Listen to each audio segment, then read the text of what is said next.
Alfredo Hawkins, un misionero inglés en Honduras. La vida y obra de un pionero del Evangelio en Honduras, por Pedro L. Márquez.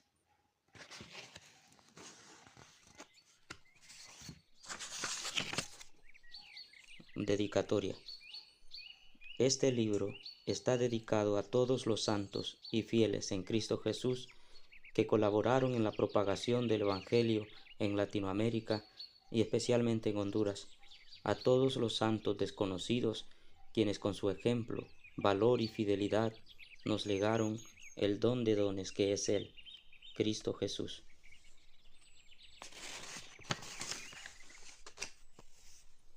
Agradecimientos. A Dios nuestro Padre por guiarme con amor a través de su Santo Espíritu, al Señor Jesucristo por salvarme, a mis padres Mario Antonio Márquez y Ana Rosa Rodríguez por su trabajo de cuidarme, formarme y educarme de manera integral, a mi amada esposa Paola Castro por su amor y apoyo incondicional, a mis hijos Pedro David y Saily Paola por amarme como soy, a mis hermanos Mario Márquez y Mauricio Márquez por su continuo apoyo, a mis ancianos por animarme siempre a seguir adelante, a mis hermanos en Cristo por sus palabras de ánimo, a Marcos Gago Otero por su ayuda y consejo, a la Biblioteca de la Universidad de Manchester por poner al alcance de todos las revistas Ecos de Servicio, a la Biblioteca Virtual Internet Archive por facilitar gratuitamente las revistas Record de la Sociedad Bíblica Americana y otros documentos más, a la revista El Pregonero Evangélico y todos los colaboradores en la preparación del documento La historia de la obra evangélica a través de las salas evangélicas en Honduras, a todos los hermanos que han compartido material fotográfico y documental para enriquecer este y otros proyectos más, a todos los que el Señor ha puesto a mi lado a lo largo de los años en el trabajo de su obra.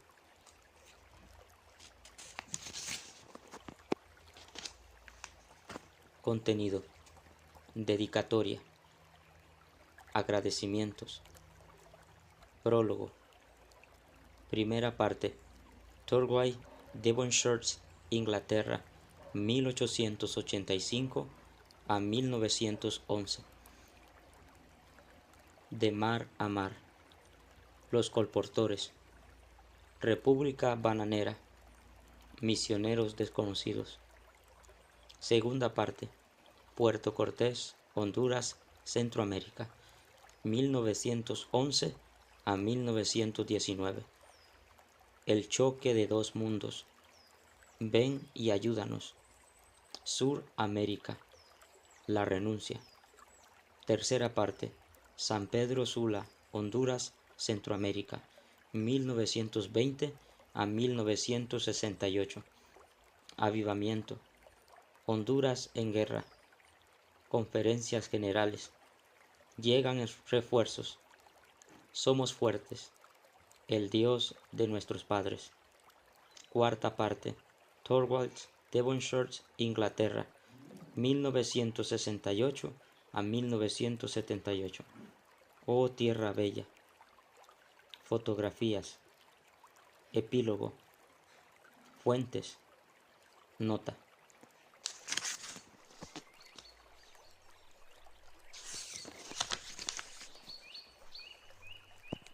Prólogo.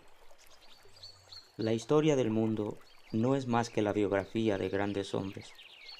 Esta es una verdad indiscutible, especialmente al reconstruir la historia de la obra del Señor en Honduras.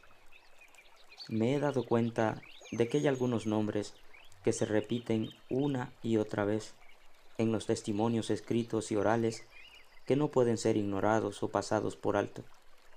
Uno de esos nombres, que resuenan muchas veces, han sido los de Alfredo Hawkins y su esposa Evelyn May Hawkins, los hermanos de Honduras que los conocieron y trabajaron junto a ellos en la obra del Señor, guardan gratos recuerdos de esos días de duro trabajo, oposición, obstáculos y luchas incesantes por llevar el Evangelio hasta los lugares más oscuros de estas Honduras, pero también del gozo por alcanzar un alma para Cristo, por el avance de la obra, por la unión y la fraternidad genuina que en esos días se percibió por todas partes, y sobre todo del amor por el cual, como lo dijo el Señor Jesucristo, conocerán que son mis discípulos.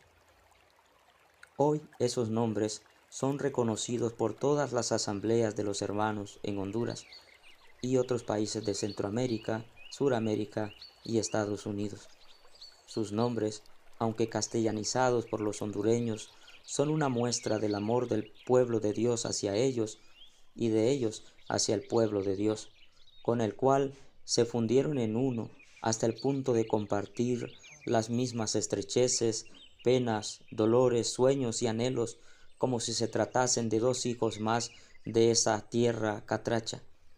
Don Alfredo y doña Evelyn Hawkins fueron un ejemplo de servicio a Dios y a los hermanos en Cristo durante todas sus vidas. Este libro es un intento por resumir sus vidas de alguna manera, y soy consciente de que el trabajo nunca estará completamente terminado, pues hay muchas cosas de ellos que ignoramos en este tiempo, de las cuales no han quedado registro alguno, pero sus nombres y sus obras aún resuenan entre las conversaciones de los hermanos de las salas evangélicas de Honduras.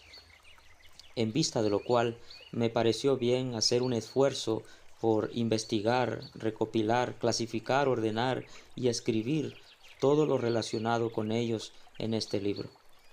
Es mi oración a Dios que el testimonio de don Alfredo Hawkins y su familia sea de aliento espiritual a todos los que lean este libro, motivándoles a servir también incansablemente al mismo Señor al que sirvieron don Alfredo y doña Evelyn Hawkins y también todos aquellos santos desconocidos que nos precedieron y por cuyo ejemplo y valor son dignos de ser reconocidos como padres espirituales y héroes de la fe, y que al igual que ellos podamos ser fieles hasta el fin a aquel que nos amó y nos lavó con su sangre preciosa, a nuestro amado Señor Jesucristo.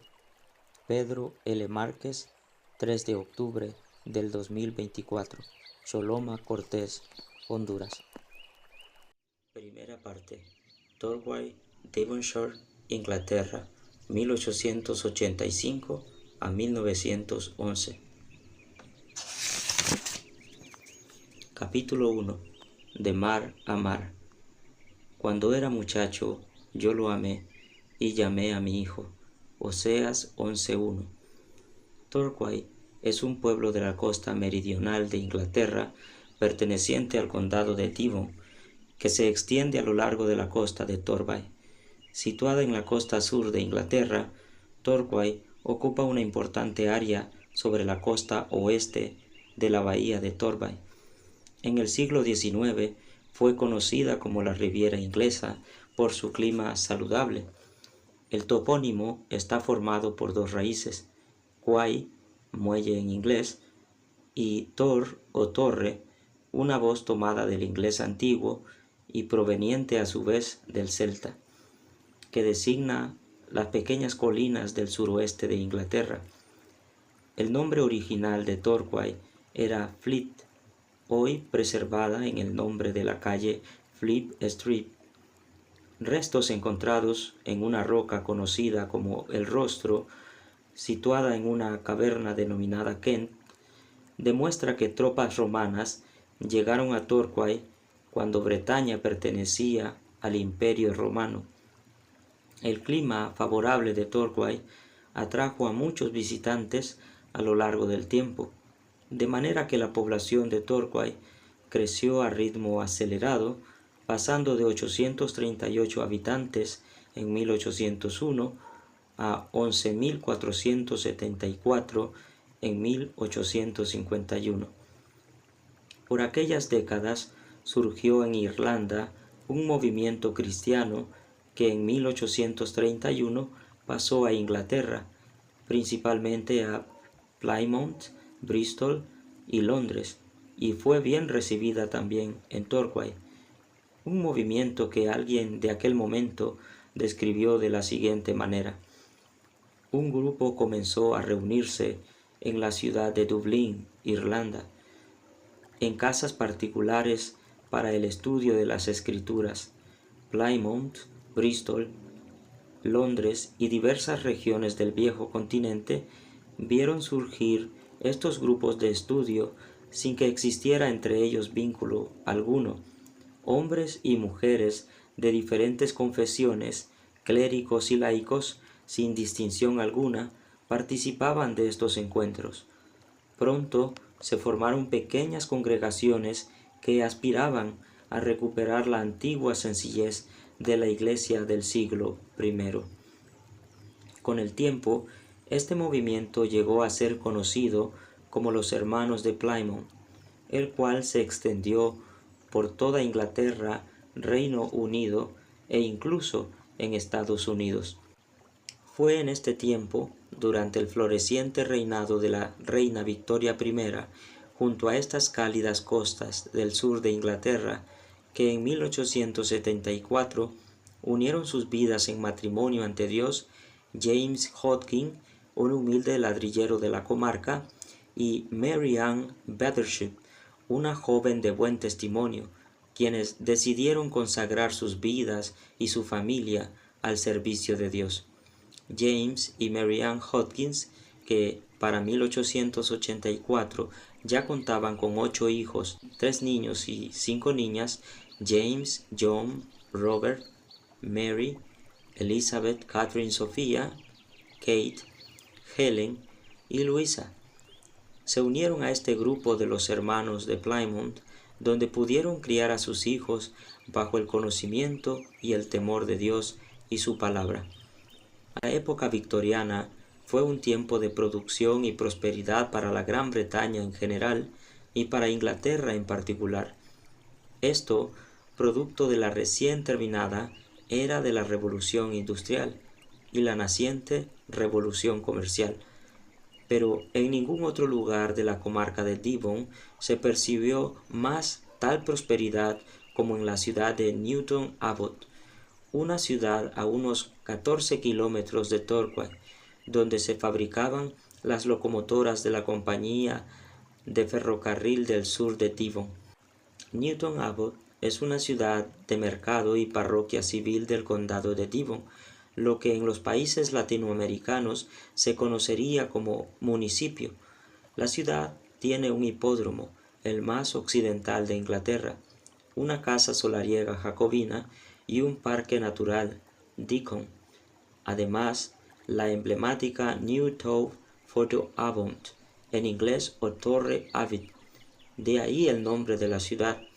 La población está situada a poca distancia de la ciudad de Exeter y de la orilla del Canal de la Mancha, Océano Atlántico, y está hermanada con Beisingen en Alemania y con Ay en Francia.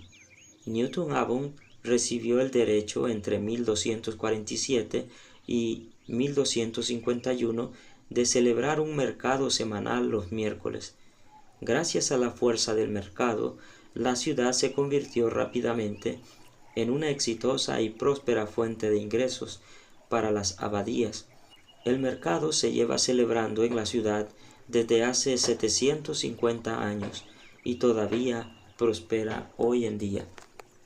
James y Mary Ann Hodkin decidieron, con la dirección de Dios, trasladarse a esta ciudad para establecer y criar a su familia. Y fue en esta hermosa ciudad donde el 13 de enero de 1885 nacería Alfredo Hawkins, el 9º hijo de James y Mary Ann, un hermoso y sonrosado bebé de finos cabellos rubios y ojos claros, a quien amaron y cuidaron e instruyeron en el camino del Señor Jesús, al igual que a todos sus hijos. Luego de Alfredo nacerían 4 hijos más: Evelyn, Edith, William Albert y Ellie, el menor de todos, quienes también nacerían en Newton Abbot. Los Hawkins creían que la mejor forma de criar y proteger a sus hijos era bajo el temor de Dios, así que desde muy pequeños expusieron a sus hijos a la palabra de Dios.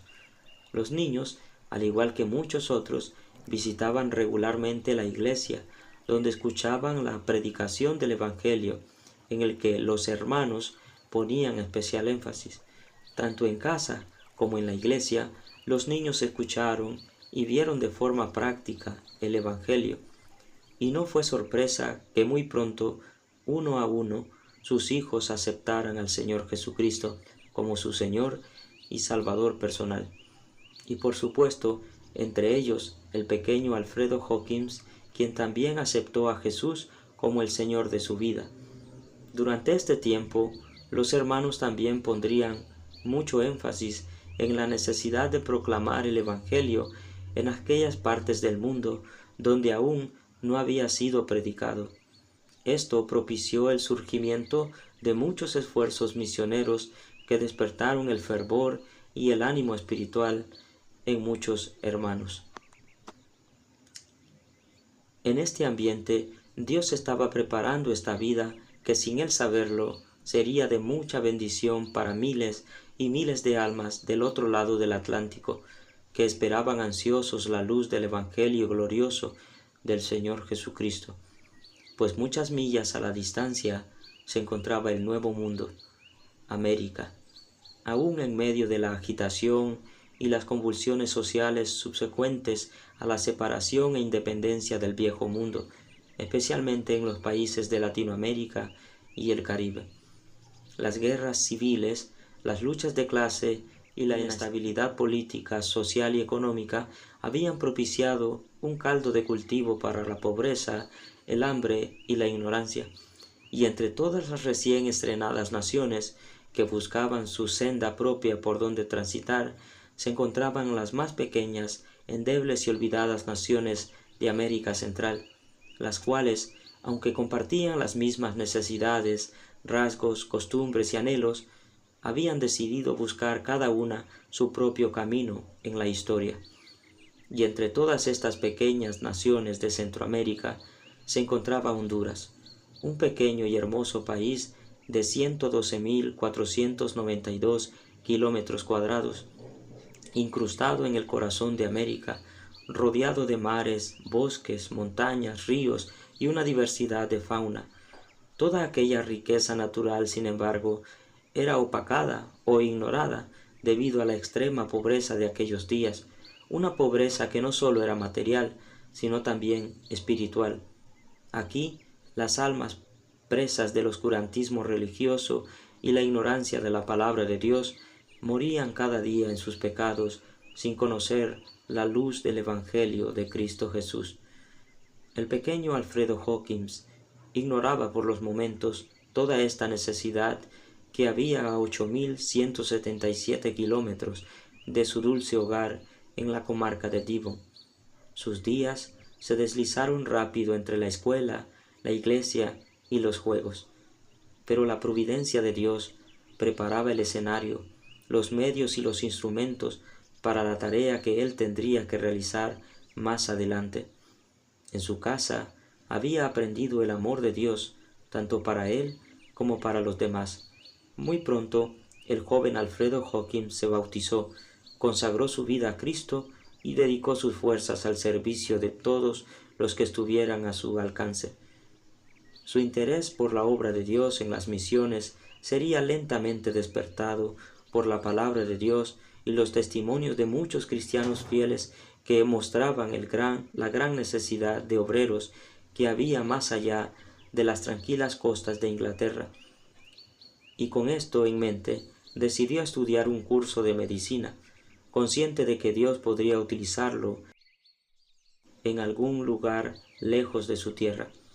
Fue así que un día de tantos llegó a sus manos un mensaje de sobre el Atlántico, desde el Nuevo Mundo. Era una invitación de la Sociedad Bíblica Americana para ser parte, como colportor, a los esfuerzos por alcanzar los pueblos perdidos de América Latina con la palabra de Dios. Aquello no era casualidad, era el llamado inconfundible de Dios a uno de sus hijos amados, al trabajo en el servicio total e incondicional de su obra. Alfredo Hawkins, que ya era un hombre responsable de 25 años y de casi 2 metros de altura, escuchó el llamado de Dios y se dio cuenta que era tiempo de pagar sus votos hechos al Señor, y respondió afirmativamente a este mensaje y a este llamado de Dios. Así que, con decisión y con la ayuda de sus padres y los hermanos de su iglesia local, envió la solicitud a la Sociedad Bíblica Americana para ser considerado como candidato para compartir la palabra de Dios y el Evangelio a las almas perdidas de los países centroamericanos. La Sociedad Bíblica Americana no tardó en responder, aceptando la solicitud con mucha alegría, pues Alfredo Hawkins era la respuesta a muchas de sus oraciones y el fin de una larga búsqueda para encontrar un candidato dispuesto a ir a esta parte del mundo inalcanzado aún con la palabra de Dios. Y consciente de la tarea que tenía por delante, Alfredo Hawkins ingresó a la Escuela Médica Misionera, donde la Sociedad Bíblica Británica y extranjera preparaba a sus misioneros y los candidatos de la obra del colportaje. Muy pronto su preparación se terminó y don Alfredo se preparó para su salida al campo de trabajo. Aquellos días fueron una mezcla de alegría, emoción, nostalgia y temores. Tanto Alfredo como su familia se preparaban para la separación.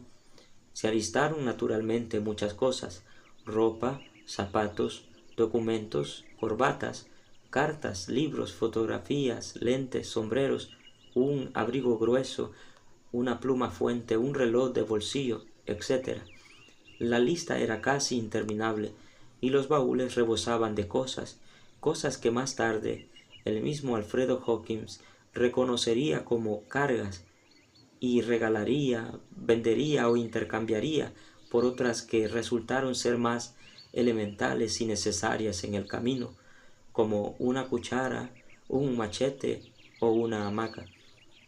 El tiempo pasó muy rápido, entre el ruido y la prisa, que apenas hubo tiempo para respirar concienzudamente y meditar algunas cosas de especial relevancia.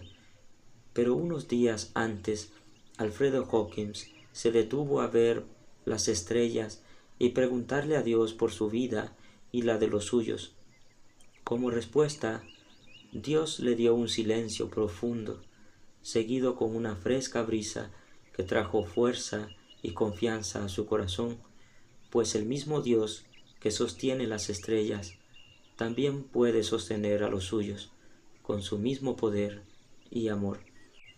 El día había llegado, y la despedida en el muelle fue lógicamente difícil, pero sus padres y sus hermanos le abrazaron y besaron, encomendándole su vida al Señor de la mies, consciente de que Dios cuidaría de él y preservaría su luz. Alfredo dio una última mirada a su amada familia antes de subir al transatlántico que le llevaría de este lado del océano al otro. Era consciente de lo que dejaba atrás: sus padres, sus hermanos, su casa, su gente y su tierra, e ignoraba lo que vendría más adelante. Pero no se detuvo por eso. Dio un último adiós, entró al barco, se sentó en su camarote y oró a Dios por ellos. Y el Dios que lo había llamado de mar a mar le sostuvo otra vez.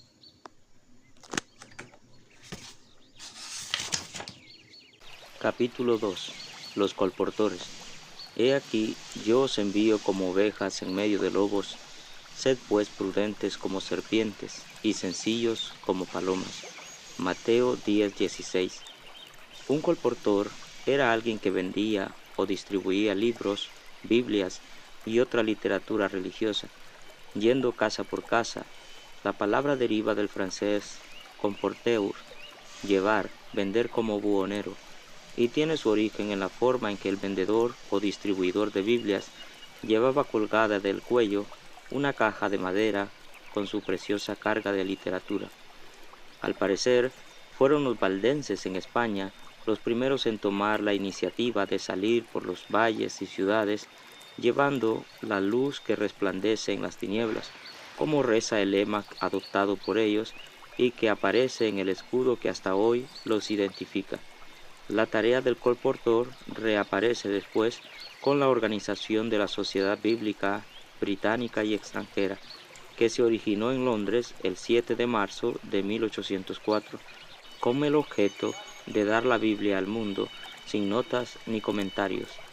En 1816 se fundó la Sociedad Bíblica Americana con el mismo fin. La misión de los colportores era vender y distribuir las Biblias y porciones de las Escrituras y recursos bíblicos en las grandes ciudades y lugares remotos de todo el mundo. Los colportores recibían una previa inducción sobre cómo realizar su futuro trabajo de venta de literatura, y también eran adiestrados con conocimientos básicos sobre medicina, los cuales eran ciertamente muy importantes a la hora de permanecer solos en lugares remotos, donde el acceso a la salud o a algún médico era casi nulo, pero además eran instruidos espiritualmente para saber entregar el Evangelio de manera práctica y clara, así como saber dar aliento y fuerza espiritual a aquellos que ya gozaban del don de la salvación en Cristo Jesús. Además, el estudio del idioma era parte fundamental y uno de los primeros retos a los que se tenían que enfrentar, por lo que permanecían un tiempo aprendiéndolo antes de salir al campo de trabajo. Algunos tenían un salario y cobraban un tanto por ciento de la venta total de las Biblias, pero la mayoría de las veces aquello era insuficiente para todas las necesidades que se encontraban en el camino. El patrón de trabajo que persiguieron fue la visita a los hogares de forma individual, buscando a los más necesitados y personas desatendidas en la sociedad. Según la Sociedad Bíblica Británica y Extranjera de 1878, los colportores eran descritos como hombres que, a juzgar por sus informes, han probado y visto que el Señor es misericordioso y se ocupa de la circulación de la Biblia, con la firme convicción de que de ese trabajo fluye una corriente santa para la limpieza y sanidad de las naciones. Que Dios bendice para el bien de muchas almas el celo y la fidelidad con que han trabajado y soportado las pruebas que han hallado y los insultos que no pocas veces han tenido que soportar, merecen todo elogio. No es exagerado decir que no estimaron su vida preciosa para ellos. Los colportores viajaban en caballo, bicicleta, tren o automóvil, o incluso a pie, recorriendo grandes distancias para llegar a los pueblos rurales más lejanos. En aquellos primeros esfuerzos por llevar la palabra de Dios a Latinoamérica, las condiciones de viaje eran sumamente precarias y difíciles. Esto se deja ver en los reportes que los colportores enviaban a la Sociedad Bíblica Americana. Uno de sus antiguos agentes para Centroamérica, James Hayter, mencionó lo siguiente: todos los hombres, como los animales, han sufrido un poco. Nuestro subagente, el señor William Cocking, estuvo postrado durante semanas por una pierna envenenada como resultado de la picadura de algún insecto o animal venenoso. Un caballo murió por la picadura de un reptil. Otro perdió su pezuña al ser mordido por una tarántula, y la vieja y fiel mula de nuestro viejo repartidor Román murió de vejez. Han trabajado bien y fielmente, y si los animales tienen su recompensa, él seguramente la recibirá. Los colportores fueron hombres y mujeres que desafiaron los obstáculos de un largo periodo histórico de oscurantismo e ignorancia. Muchos de ellos arriesgaron sus vidas por ciudades, pueblos y aldeas de todo el mundo para dar a conocer el libro que ha transformado vidas, sociedades enteras, cambiado la faz de países y el mapa del mundo, la Biblia. Gracias a ellos, muchas personas de escasos recursos pudieron acceder a una Biblia a bajo costo e incluso gratuitamente. Las familias les recibían con mucha alegría y eran invitados muchas veces a compartir la palabra de Dios en sus casas, aldeas y pueblos, pero también sufrieron una fuerte oposición, rechazo e incluso persecución por alcanzar las almas hundidas en el pecado. Fue a este grupo de personas a las que Alfredo Hawkins se uniría para obedecer al llamado del Señor de ir y predicar el Evangelio a toda criatura. Así que después de su adiestramiento en la Escuela Médica Misionera de la Sociedad Bíblica Británica y Extranjera, recibió el entrenamiento necesario a fin de prepararle lo mejor posible para su trabajo como colportor en Centroamérica. Alfredo recibió, como todos los colportores, un curso de medicina básica, el cual pasó sin mayor dificultad. Además, se le instruyó sobre las dificultades que debería enfrentar en su labor en la venta y distribución de Biblias, Nuevos Testamentos y porciones de la Escritura, así como sus rutas de trabajo, los reportes que debía presentar, los lugares de abastecimiento y los estatutos de la Sociedad Bíblica Americana, entre otras cosas más. Fue hasta entonces que recibió sus primeras órdenes y se le indicó el lugar donde comenzaría su trabajo, Honduras. Capítulo 3. República Bananera. He aquí, mi tierra está delante de ti, habita donde bien te parezca. Génesis 20:15. A inicios del siglo XX, las grandes transnacionales norteamericanas pondrían sus ojos en los pequeños e inestables países centroamericanos, con el único interés de crear fortuna por medio de la producción masiva de bananos en esta región, ya que su clima tropical era propicio para la producción de esta fruta. En Honduras, especialmente, la llegada de las grandes compañías bananeras norteamericanas como la United Fruit Company, la Standard Fruit Company, la Cuyamel Fruit Company y la Tela Railroad Company abrieron a nuevas oportunidades de progreso industrial. En parte, esto benefició al país, brindándole la oportunidad de progresar en infraestructura, pues con la llegada de estas transnacionales mejoraron los puertos, carreteras, oficinas gubernamentales y por supuesto los medios de transporte que hasta el momento habían sido tan rudimentarios como el de un caballo y su carreta. Fue con las compañías bananeras que vendrían los primeros ferrocarriles a Honduras, así como los automóviles y los barcos a vapor, y la construcción masiva de casas de madera y techos de láminas de zinc, las cuales llamaban barracones, para los empleados de las compañías. Esto en sustitución de las casas de barro y techos de palmeras de coco con la que comúnmente los hondureños construían sus chozas. También vendría un mejor acceso a la salud y la construcción de clínicas médicas para los trabajadores, entre otros beneficios más. Pero debido a la mala gestión de los gobiernos nacionales y el descuido de los mismos trabajadores, no se lograron aprovechar debidamente y terminó siendo más bien en perjuicio de los hondureños. La corrupción de los gobiernos y la avaricia de muchos políticos hicieron que las compañías bananeras tuvieran la oportunidad de obtener el poder absoluto, incluso sobre el mismo gobierno nacional.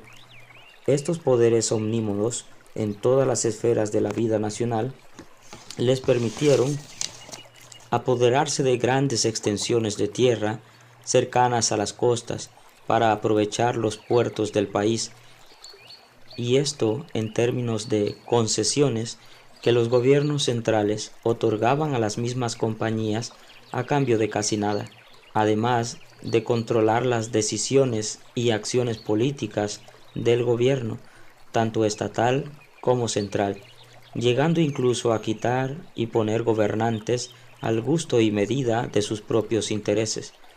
Todo esto fue lentamente en detrimento de los trabajadores hondureños, quienes sentían cada vez más que eran explotados injustamente y no podían liberarse de este pesado yugo. Esto crearía un sentimiento nacional de impotencia, amargura e inconformidad por las claras injusticias cometidas por las bananeras y los gobiernos a paladar impuestos por ellos. Es por esta razón que los gobiernos de estos pequeños países explotados fueron conocidos de forma despectiva como repúblicas bananeras, con lo cual se hacía alusión a la corrupción, inestabilidad política y el control de intereses extranjeros, especialmente de corporaciones multinacionales sobre esos países. Honduras era una de esas repúblicas bananeras, rodeada de esa prisión verde, de matas de plátano y banano, que clamaba por justicia y libertad, y que luchaba por ver sus hijos en mejores condiciones de vida, porque aquellas condiciones a que eran sometidos los obreros hondureños en las bananeras serían hoy consideradas inhumanas, pues hasta ese momento carecían de casi todo derecho laboral, eran sobreexplotados y poco remunerados hasta morir de cansancio o por falta de adecuada atención médica, por accidentes o envenenamientos, por los pesticidas que utilizaban o por las frecuentes mordidas de serpientes. Pero unido a estas duras condiciones de trabajo se sumaba una necesidad mayor, la del alma, pues desconocían casi por completo lo que era la luz del Evangelio. No habían escuchado sobre el Salvador del mundo y marchaban ciegos a la eternidad de fuego. Eran pobres aquí en la tierra y serían más pobres allá en la oscuridad del infierno. Necesitaban al Salvador Jesús, pero ¿cómo oirán sin haber quien les predique? ¿Cómo les predicarán si no fueren enviados? ¿A quién enviaré? ¿Quién irá por nosotros? Esas eran las preguntas que Dios contestaría por medio de un joven, Alfredo Hawkins, que había dicho sí a su llamado y a quien había preparado para alcanzar a estos miles de hondureños que clamaban por la luz de la vida. A primera vista, la tarea que tenía por delante era demasiado grande y las condiciones demasiado extremas para este joven inglés que estaba acostumbrado a una vida diferente en Inglaterra, pero Alfredo Hawkins estaba ya dispuesto a soportar lo que viniera en obediencia a Dios y a su Hijo Jesucristo. Capítulo 4. Misioneros desconocidos. ¿Y qué más diré? Porque el tiempo me faltaría contando. Fueron apedreados, aserrados, puestos a prueba, muertos a filo de espada. Anduvieron de acá para allá, pobres, angustiados, maltratados, de los cuales el mundo no era digno. Hebreos 11:32 al 40. Antes que don Alfredo Hawkins viniera a Honduras, ya habían venido al país algunos hombres y mujeres de las asambleas de los hermanos de los Estados Unidos, encomendados a la obra del Señor por sus iglesias locales como misioneros. Estos primeros misioneros llegaron con la firme convicción de que Dios les había llamado a predicar el Evangelio en Honduras, y sin la promesa de un salario fijo, sino solo con la promesa de que Dios los sostendría.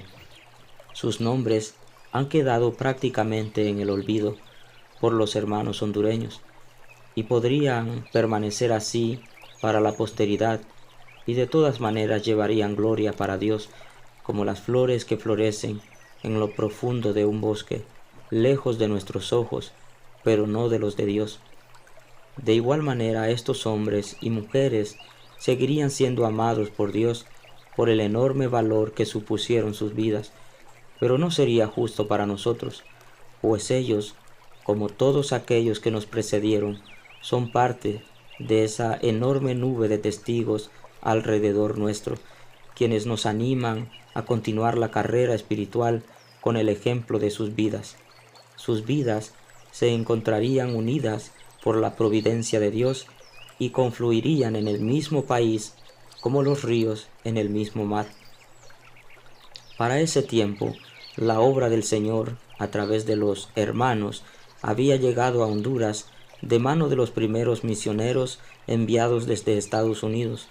Uno de ellos fue el hermano Christopher Nutt y su familia, quienes habían sido encomendados a la obra misionera por su asamblea local y llegaron a Honduras en 1898, radicándose en San Pedro Sula, en el barrio El Benque, en la calle 4, entre la 8 y 9 Avenida Suroeste. Sobre la vida de Christopher Nutt se dice lo siguiente en la breve biografía escrita por su hijo Thomas Nutt. Los padres de Christopher Nutt, inmigrantes alemanes, se establecieron en una granja de camiones en el área de Albany, Nueva York. Fue uno de los 5 hijos y una hija, y fue criado bajo la influencia cristiana nominal de la teología calvinista reformada. Nació el 6 de junio de 1870. No es de extrañar que en 1889, a los 19 años, se fuera al oeste para estudiar el ministerio presbiteriano en South Bend, Indiana. Al entrar en contacto con un grupo de cristianos, a veces denominados hermanos de Plymouth, Christopher Nutt anunció su propósito de convertirse en un ministro presbiteriano y se identificó con este grupo particular de creyentes. Como un joven de vigorosa fuerza y celo por difundir las buenas nuevas de la gracia de Dios, pronto comenzó a evangelizar donde quiera que el Señor abriera puertas y lo enviara. Así comenzó una vida de completa y sencilla dependencia del Señor para su sustento de pan, ropa, alojamiento o gastos de viaje. Mientras predicaba allí y a través del estrecho de la Florida en Miami y Cayo Hueso, conoció a su futura esposa, Helena Johnson, anteriormente de las Bahamas, y se casaron el 3 de junio de 1904. Sorprendentemente, llevó a esta dama del estado del Sol al frío invierno de Black Cape, en la costa sur de la península de Caspe, en Quebec, Canadá, donde había varios asentamientos escoceses. Nunca había visto nieve, pero fue de buena gana. Allí, al año siguiente, nació su primera hija, Helena, casi a costa de su vida. Su espíritu inquieto pronto lo trasladó a un campo extranjero, lo que entonces se llamaba Honduras Española, ahora simplemente Honduras. Estableciéndose en la ciudad de San Pedro Sula, este fue su segundo viaje a este lugar. Mientras estuvo en Honduras con su familia, ahora aumentado por 3 hijas nacidas allí, Margaret, Martha y Gertrudis, sus labores infatigables lo llevaron a casi todos los pueblos de ese pobre país centroamericano. Sus colaboradores en Honduras fueron Eulalio Nathan Grove, de Estados Unidos, Alfred Hawkins, de Inglaterra, y la señorita Fanny Arthur, de Harrisburg, Pensilvania. A ellos se juntaron el hermano Roger Emes, J. A. Mesmer y por un tiempo el joven Carl Armendy, todos ellos provenientes de Estados Unidos. De sus vidas poco o nada se conoce, aunque fueron los verdaderos pioneros del Evangelio en Honduras, tal vez en el momento de mayor oscuridad y necesidad que había en esta parte inhóspita del mundo, pues les tocó predicar rodeado de muchos males, peligros, enfermedades y amenazas, por lo que se tiene una deuda pendiente con ellos, siendo a la verdad desconocidos aquí en la tierra, pero muy conocidos allá en el cielo. Para el año 1911, la Sociedad Bíblica Americana informaría sobre la presencia de Christopher Nutt y Eulalius Grove en Honduras y el trabajo que estaban realizando ya en la obra del Señor. Esto es lo que el reverendo James Hayter escribió sobre una visita a Honduras.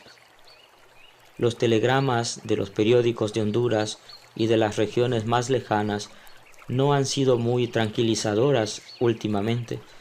Por lo tanto, nos complace poder ofrecer a nuestros lectores un boletín desde el terreno de una fuente desapasionada, una carta reciente del reverendo James Hayter, el agente de la Sociedad para América Central, dice lo siguiente: acabo de regresar de Honduras, donde pasé algunos días con los señores Knapp y Grow, misioneros de los Estados Unidos, establecidos en San Pedro Sula, que está en la única línea ferroviaria de Honduras que va desde Puerto Cortés a Pimienta, unas 75 millas hacia el interior, y originalmente tenía la intención de ir a Tegucigalpa, la capital.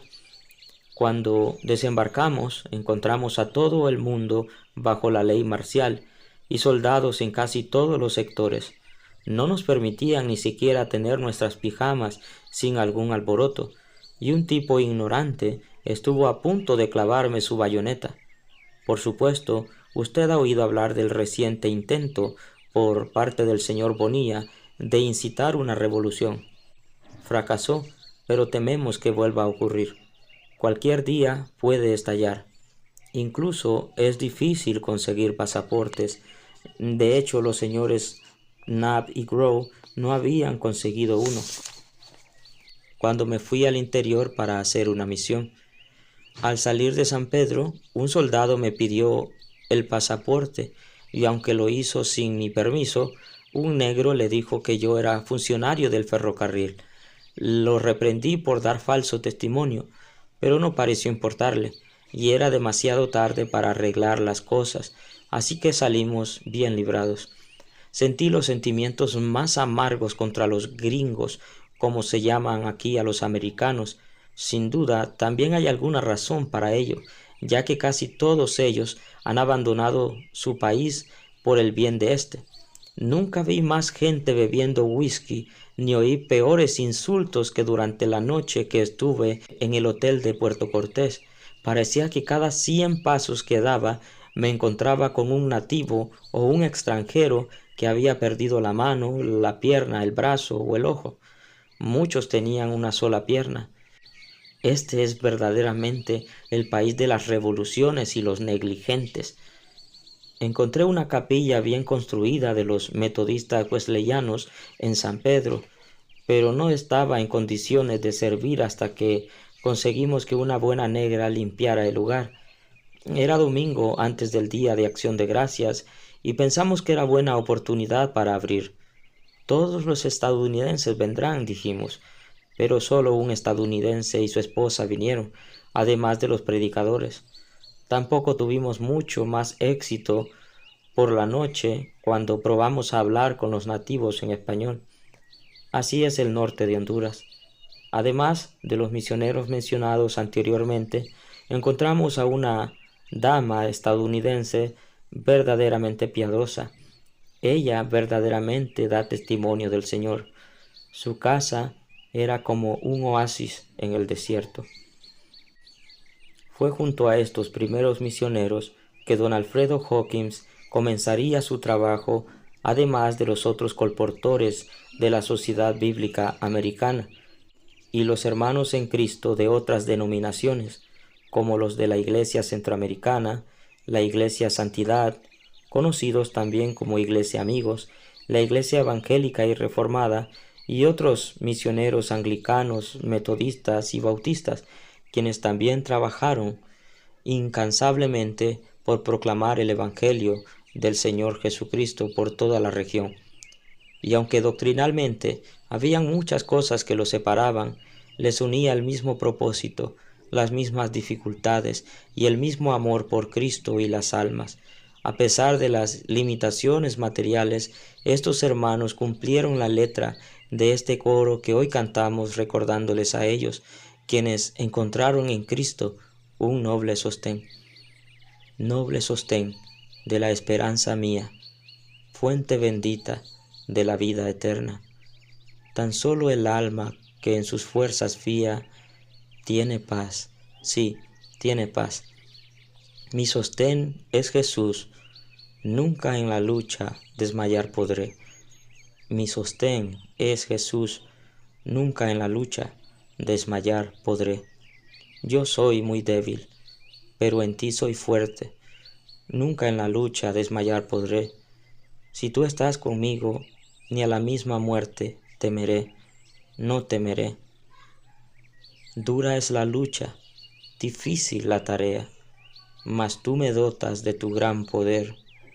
Mi espíritu renuevas con la idea nueva de vencer, sí, de vencer.